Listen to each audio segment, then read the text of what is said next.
शिवपुर गांव में एक तालाब था, बहुत पुराना, चौड़ा और गहरा। चारों ओर पीपल, बरगद, नीम और जामुन के घने पेड़ थे। बरसात में जब पानी ऊपर तक भर जाता तो तालाब मानो सागर बन जाता। मगर उस तालाब के किनारे ही एक टूटी फूटी झोपड़ी थी, घास फूस और मिट्टी की दीवारों से बनी, जिसकी छत हर बारिश में टपकती रहती थी। उस झोपड़ी में रहता था गोपाल, जिसकी उम्र कोई 40 साल के आसपास रही होगी। उसके बाल समय से पहले ही सफेद होने लगे थे। चेहरे पर गहरी झुर्रियां उभर आई थीं, मगर उसकी आंखों में अब भी सपनों की वही पुरानी चमक बाकी थी। लगातार बारिश के कारण उसके पास कोई काम नहीं था। उसकी पत्नी कमला अक्सर बीमार रहती थी। बेटा छोटू, जिसकी उम्र केवल 8 साल थी, छोटू की आंखों में भी अपने पिता जैसे ही सपने थे कि एक दिन उनका भी अच्छा घर होगा। माँ कभी बीमार नहीं पड़ेगी और पिता के चेहरे पर हमेशा मुस्कान रहेगी। रात का समय था, बारिश लगातार गिर रही थी। ठंडी हवा झोंकों की तरह झोपड़ी में घुस रही थी। कमला खांस रही थी। गोपाल ने मन ही मन कहा, हे ईश्वर, अगर इस तालाब किनारे मुझे भी कभी एक पक्का घर दे देते तो मैं भी मेरे परिवार के साथ चैन से सो पाता। इस फूस की झोपड़ी में हर साल बरसात में यही हाल होता है। कब कोई दिन ऐसा आएगा जब मेरी कमला सुख से सोएगी। उसने दीवार पर टंगे अपने कपड़े के थैले को देखा, जिसमें बस कुछ सिक्के थे। महीने भर की कमाई का बचा खुचा हिस्सा। ना कोई जमीन, ना कोई खेत, सब कुछ बरसों पहले बीमारी में बिक चुका था।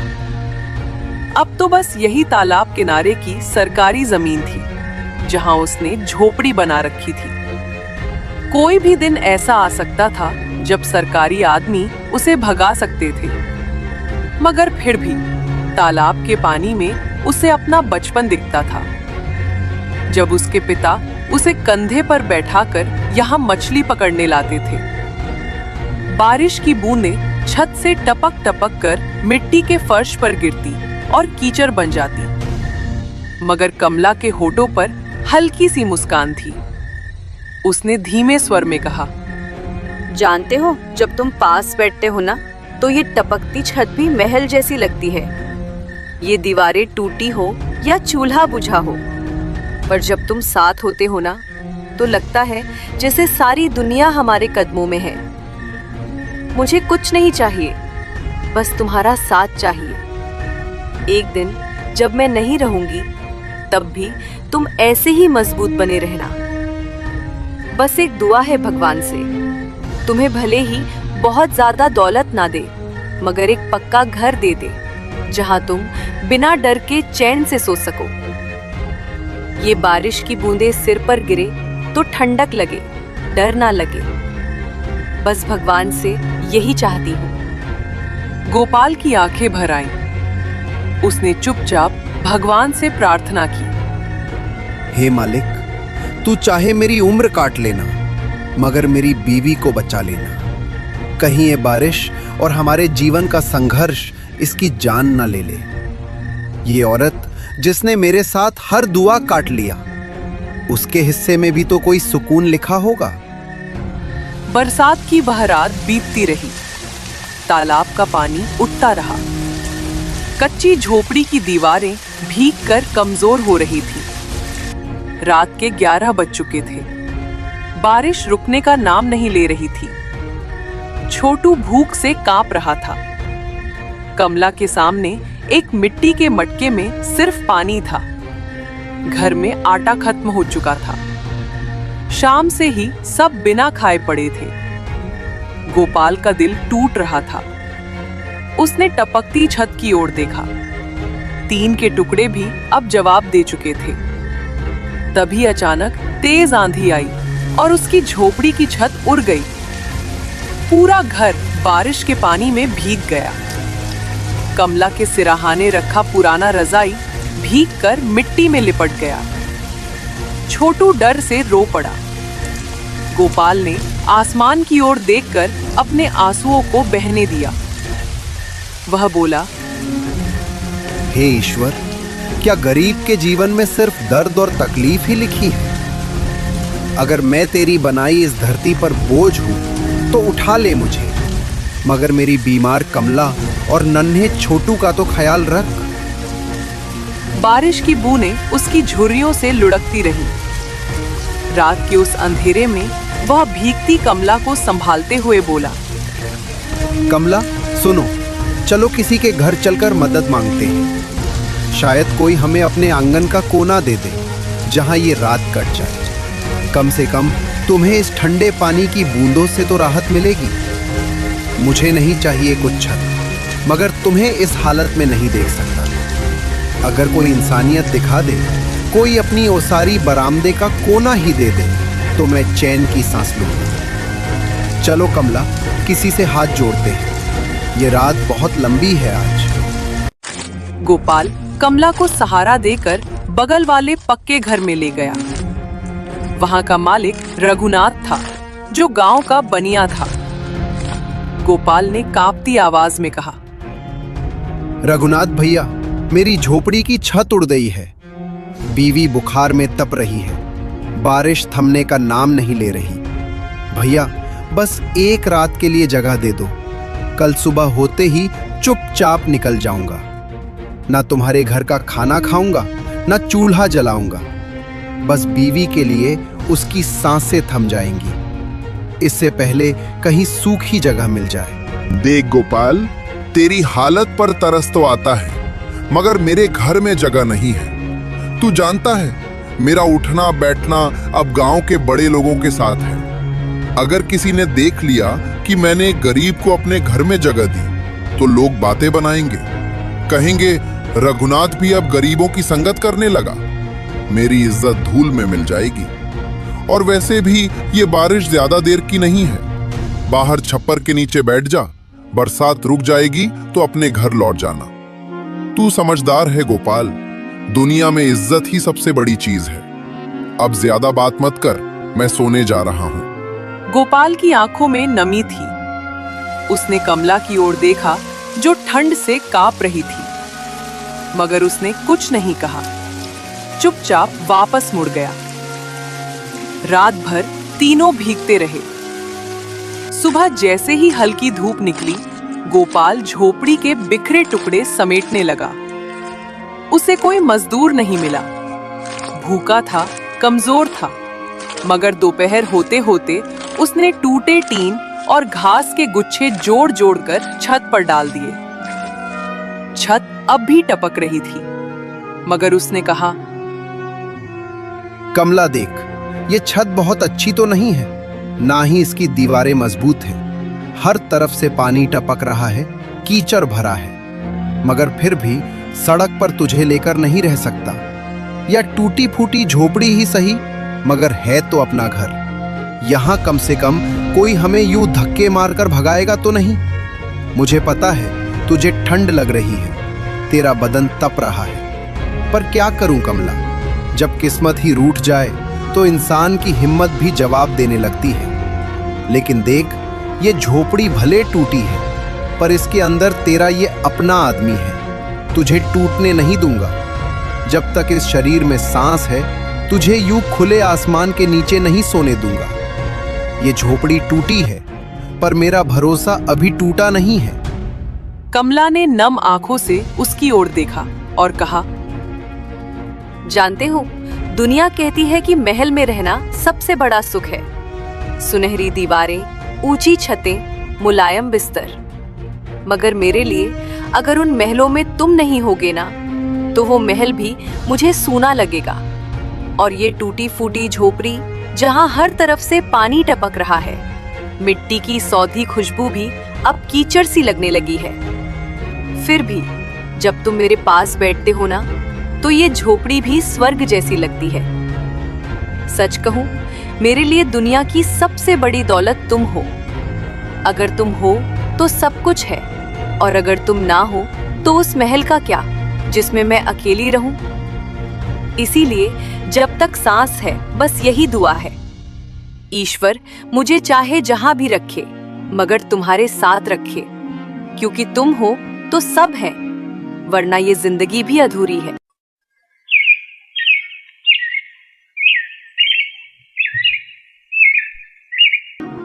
सुबह का समय था। झोपड़ी के बाहर कीचड़ ही कीचड़ था। गोपाल टूटी छत से टपकते पानी को देख रहा था। कमला खांसते खांसते कमजोर हो गई थी। तभी अचानक बाहर से आवाज आई, गोपाल, ओ गोपाल, बाहर निकल, कहाँ छिपके बैठा है? बाहर आ निकम्मे। गोपाल का दिल धक से रह गया। उसने देखा गांव का साहूकार बलवंत खड़ा था। उसके साथ उसका नौकर बिरजू भी था। बलवंत मोटा लाल मुंह वाला आदमी था। हमेशा बड़ी बड़ी मूंछों पर ताव देता और उसकी आंखों में गरीबों के लिए घमंड झलकता था। गोपाल झोपड़ी से बाहर निकला। नमस्ते भैया, आइए। बलवंत ने उसकी झोपड़ी को ऊपर से नीचे तक देखा और नाक सिकोड़ते हुए कहा, गोपाल, सच कहूं तो मुझसे अब तेरे घर की ये गरीबी की गंध भी सहन नहीं होती। कहां से आती है ये सड़ी मिट्टी की बदबू? तुम लोग कैसे जी लेते हो ऐसी जगहों पर? खैर, मैं यहां तेरी हालत देखने नहीं आया। सुन, मैं पैसे लेने आया हूं। याद है ना, 2 महीने हो गए तेरी बीवी के इलाज के लिए जो पैसे दिए थे। कहां था?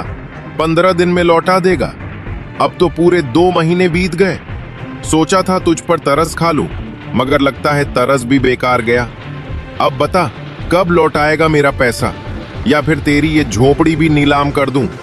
वैसे भी किसी काम की तो है नहीं, मगर कम से कम मेरे पुराने गोदाम के लिए टिन और बांस ही काम आ जाएंगे। भैया देखो, मेरे पास अभी कोई काम नहीं है। गांव में रोजी का भी बहुत संकट है, पर मेरी तबीयत भी कई दिनों से ठीक नहीं चल रही। जिस्म में जान नहीं बची, बुखार उतरता ही नहीं, पैर कांपते हैं, कमर भी सीधी नहीं होती। अब भैया, आप तो बड़े आदमी हो, आपको क्या बताऊं। रोज सुबह सोचता हूं कि कहीं से काम मिल जाए, कोई हाथ पकड़ ले, मगर गरीब का हाथ कौन थामता है। बस 2-4 दिन का वक्त और दे दो, किसी तरह काम ढूंढ लूंगा। कुछ मजदूरी मिल गई तो पहले तुम्हारा कर्ज ही चुकाऊंगा। भैया, गरीब की सांस तो आप जैसे लोगों के ही भरोसे चलती है। बस थोड़ा वक्त और दे दो, फिर चाहे मेरी जान भी ले लेना। 4 दिन और? गरीब आदमी की जुबान का कोई भरोसा नहीं। सुन, 2 दिन का टाइम देता हूं। अगर परसों तक पैसा नहीं दिया तो मैं ये झोपड़ी तोड़वा दूंगा। सरकारी जमीन पर कब्जा कर रखा है, ये भी बता दूंगा पटवारी को। फिर देखना कैसे सड़क पर सोता है, तू अपनी बीमार बीवी और बच्चे के साथ। भैया, ईश्वर के लिए ऐसा मत करना। ईश्वर का वास्ता है मुझसे, मेरा घर मत छीनो। ये टूटी फूटी झोपड़ी ही सही, मगर यही तो है जो मेरी बीमार बीवी और बच्चे का सहारा है। अगर ये भी चला गया तो मैं उन्हें लेकर कहां जाऊंगा? कौन मुझे अपने आंगन में बैठने देगा? मैं जानता हूं मैंने देर कर दी कर्ज चुकाने में, मगर क्या करूं, किस्मत ने कहीं का नहीं छोड़ा। ना काम है, ना मजदूरी, ना ही खेत। बस ईश्वर के लिए 2 दिन का वक्त और दे दो। मैं परसों तक कुछ न कुछ इंतजाम कर लूंगा। चाहे अपनी झोपड़ी का टिन बेच दूं, या बीवी के गहनों के नाम पर बचे पुराने चांदी के कड़े, मगर तुम्हारा पैसा लौटा दूंगा। भैया, गरीब की आह लगती है, मत छीनो मुझसे। ये एकमात्र छत भगवान का वास्ता है। ठीक है, चल बिरजू, आज नहीं तो परसों सही। ऐसे गरीबों को वक्त पर लात न मारो, ना तो ये जिंदगी भर अपनी औकात भूल जाते हैं। इनकी यही आदत है, रोटी के एक टुकड़े के लिए तरसते रहेंगे, मगर मेहनत की जगह रोना रोते रहेंगे। गरीबों को कभी दया नहीं दिखानी चाहिए। लात मारो तभी काम करते हैं। चल देखेंगे परसों क्या इंतजाम करता है, वरना इस झोपड़ी को उखाड़ कर फेंक देंगे और जमीन पर गोदाम खड़ा कर देंगे। साहूकार वहां से चला गया। गोपाल वहीं गीली मिट्टी में बैठ गया। उसकी आंखों से आंसू बहने लगे। छोटू दौड़कर उसके पास आया और बोला, पिताजी, आप चिंता मत करो, मैं कोई काम कर लूंगा। मुझे स्कूल जाने की जरूरत नहीं। मैं खेतों में काम कर लूंगा या फिर साहूकार के गोदाम में बोरी रो दूंगा। मैं दोनों मिलकर पैसा चुका देंगे। मैं रोज सुबह से शाम तक काम करूंगा। बस आप दुखी मत होइए बाबा, मैं बड़ा हो गया हूँ ना, अब मैं भी आपका सहारा बनूंगा। भले ही मेरे हाथ छोटे हैं, मगर मेहनत करने के लिए बड़े हैं। मैं सब कर लूंगा, सिर्फ आप रोइए मत बाबा। मुझे बहुत दर्द होता है जब आपको ऐसे देखता हूँ। गोपाल की आंखों से आंसू टपकते हुए मिट्टी में मिल गए। बेटा, किस्मत भी हमें देख के हंसती होगी। भगवान ने गरीबी दी, बीमारी दी, अब बेघर भी कर देगा। मगर मैं हारूंगा नहीं। तेरी माँ का इलाज कराऊंगा, तुझे एक अच्छा जीवन दूंगा, चाहे अपनी जान ही क्यों ना देनी पड़े। कमला झोपड़ी के भीतर से सुन रही थी। उसकी भीगी आंखों से एक ही दुआ निकली। आकाश ढल रहा था। पूरा गांव सुनहरी रोशनी में नहाया हुआ था, मगर गोपाल की झोपड़ी में सिर्फ अंधेरा था। कमला खांसते खांसते सो गई थी। छोटू भी बिना खाना खाए उसकी गोद में सिर रखकर लेट गया था। गोपाल बाहर मिट्टी पर बैठा था, सिर झुका हुआ था, पीठ झुकी हुई थी और हौसला टूट चुका था। हे ईश्वर, अब मुझसे नहीं होगा। साहूकार परसों घर तोड़ देगा। घर क्या टूटे टिन के टुकड़े और घास फूस की दीवारें भी छीन जाएंगी। कमला को लेकर कहां जाऊंगा? उसकी खांसी हर रोज बढ़ती जा रही है। अगर छत भी ना रही तो वह खुले आसमान के नीचे दम तोड़ देगी। छोटू को कैसे पालूंगा? वो तो अभी बच्चा है, उसने तो जिंदगी देखी ही नहीं। उसका क्या होगा? ईश्वर, अब मुझ में कोई ताकत नहीं बची, न तन में न मन में। हर रास्ता बंद कर दिया तूने, अब और नहीं सह सकता। हे ईश्वर, अगर तू सुनता है ना तो बस अब मौत दे दे, मुझे मौत दे दे। इससे पहले कि तेरी दी हुई ये जिंदगी मेरे सामने मेरी बीवी और बच्चे की लाशें रखते, बस मौत दे दे। वह धीरे धीरे बुदबुदाया। तभी दरवाजे पर दस्तक हुई। गोपाल ने चौंक कर सिर उठाया। रात का अंधेरा उतर चुका था। टूटी झोपड़ी के बाहर कोई खड़ा था। उसने बाहर जाकर देखा। अंधेरे में भी चेहरा पहचान गया। सामने उसका बचपन का दोस्त प्रकाश खड़ा था।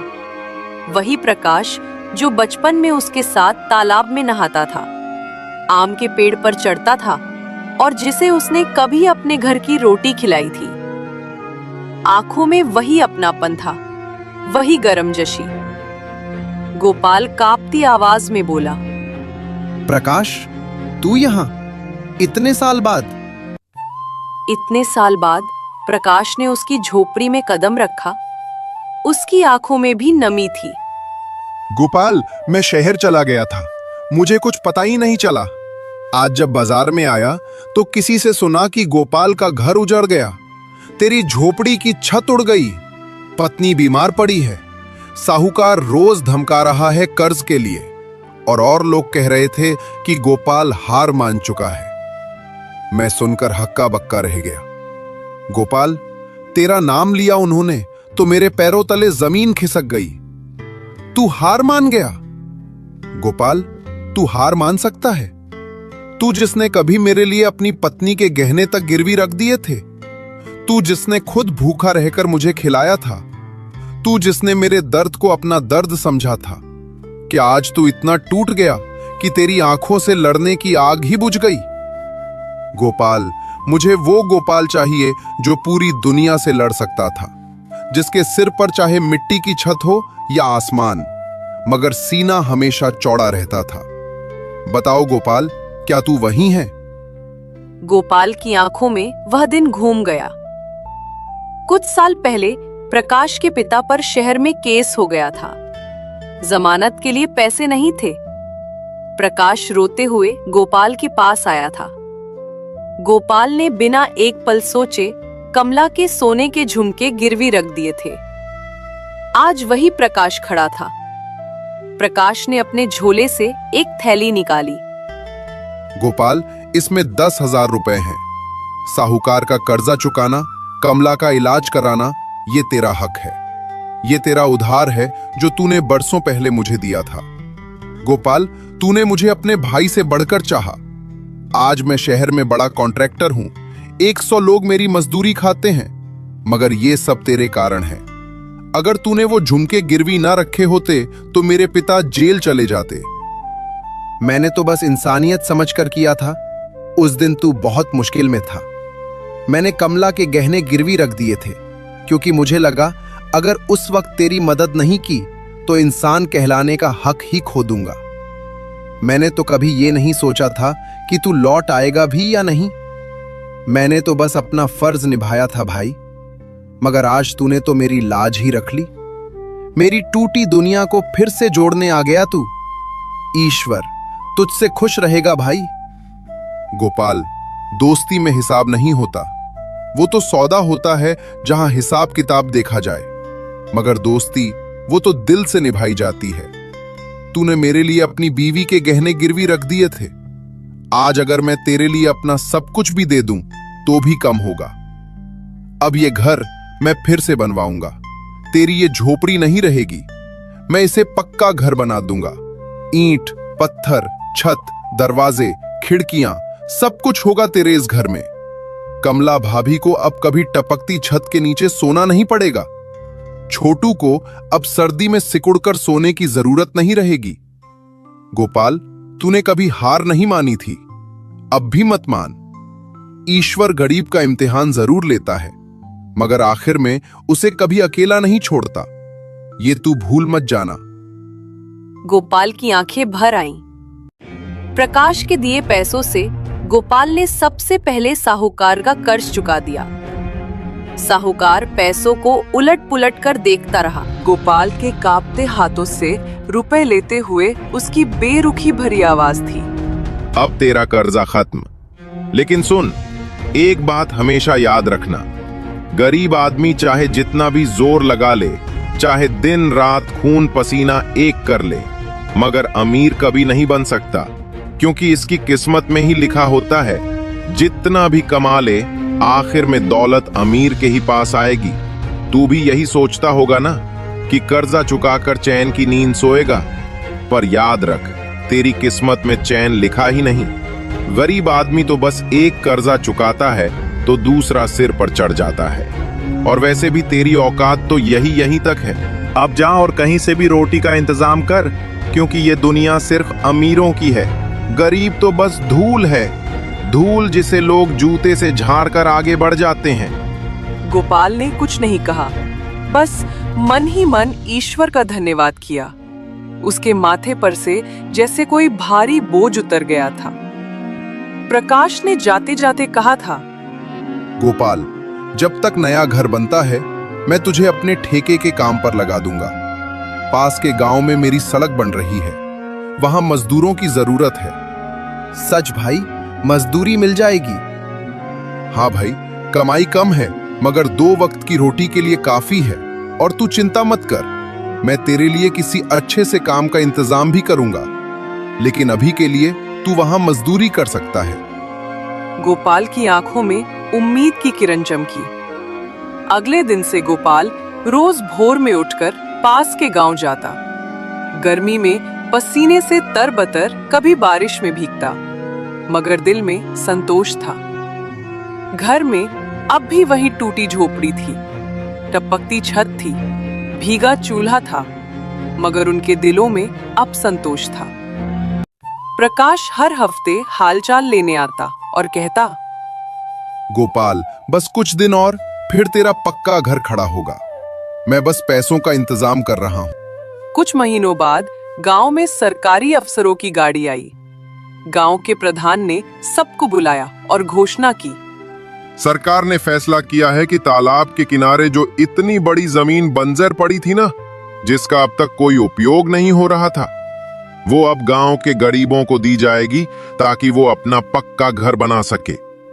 अब किसी को भी बारिश में भीगने की जरूरत नहीं पड़ेगी, न ठंडी रातों में कांपना पड़ेगा। हर गरीब को जिसके पास रहने को छत नहीं, उस जमीन पर घर मिलेगा। इस बार पंचायत में जो सूची बनी है उसमें तुम्हारा भी नाम है। हाँ गोपाल, अब तेरी झोपड़ी नहीं, तेरा पक्का घर बनेगा वहां, ईंट का घर, जिसकी छत मजबूत होगी, जिसमें तेरा चूल्हा भी जलेगा और तेरी बीवी को भी चैन की नींद आएगी। सरकार चाहती है कि कोई भी इंसान बेघर न रहे, तो सब लोग तैयारी करो, अब तुम्हारे अच्छे दिन आने वाले हैं। गोपाल की आंखों से आंसू बह निकले। हे ईश्वर, तू कितना दयालु है। सच में मैं तो सोच भी नहीं सकता था कि मेरे जैसे गरीब इंसान पर भी तेरी ऐसी कृपा होगी। तेरे दर से कभी खाली हाथ नहीं लौटाया किसी को, और आज तूने मुझे भी सुना। अब मुझे और क्या चाहिए? मेरी बीवी को एक पक्का घर मिल जाएगा, मेरा बेटा भी अब ठंडी जमीन पर सिकुड़ कर नहीं सोएगा, उसकी पढ़ाई भी होगी, उसका भविष्य भी बनेगा। हे मालिक, तेरी इस नेमत के आगे तो सारी दुनिया की दौलत भी छोटी लगती है। बस यूं ही अपनी दया दृष्टि बनाए रखना, मुझे और कुछ नहीं चाहिए। बस इतना कि जब तक जीऊं तेरा नाम लेता रहूं और अच्छे कर्म करता रहूं। उस दिन शाम को छोटू के साथ बैठकर गोपाल ने सूखी रोटी खाई। उसने आसमान की ओर देखा। आकाश ढल रहा था, ठंडी हवा चल रही थी।